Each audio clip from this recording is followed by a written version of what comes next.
NDA ప్రభుత్వం చేపట్టిన వక్ఫ్ board చట్టం సవరణ తక్షణమే రద్దు చేయాలని డిమాండ్ చేస్తూ కర్నూలు జిల్లా ఎమ్మిగనూరులో ఎస్డీపీఐ ఆధ్వర్యంలో పెద్ద ఎత్తున ర్యాలీ చేపట్టారు.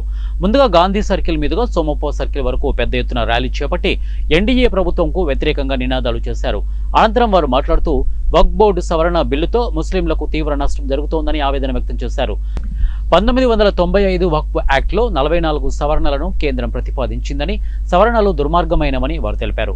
గతంలో టీడీపీ ప్రతిపక్షంలో ఉన్నప్పుడు బిల్కు వ్యతిరేకంగా అని, ఇప్పుడు కూటమిలో ఉంటూ మోడీకి వత్తాసు పలకడం సిగ్గుచేటు అన్నారు.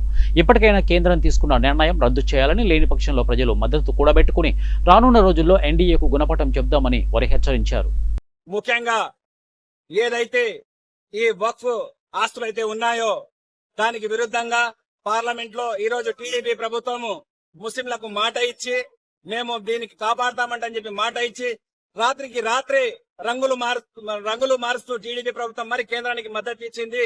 దీనికి social democratic party of India తీవ్రంగా వ్యతిరేకిస్తున్నది. అదే విధంగా ఈ ఆస్తి మాది, మేము కాపాడుకోగలము, మీ యొక్క మద్దతు మాకు అవసరం లేదు కాబట్టి మీకు ఇదే కేంద్ర రాష్ట్ర ప్రభుత్వాలకు మేము ఇదే అల్టిమేట్ జారీ చేస్తా ఉన్నాం. మీరు ఈ మద్దతుకు వ్యతిరేకంగా ఉండాలంటని చెప్పి, లేకపోతే రాబో ఎన్నికల్లో social democratic party of India ప్రజలతో ఉద్యమాలు చేపట్టి మిమ్మల్ని గద్దె దించుతామంటని చెప్పి ముఖ్యంగా తెలియజేసుకుంటున్నాను. అదే social democratic party of India ఇదే డిమాండ్ చేస్తా ఉన్నది.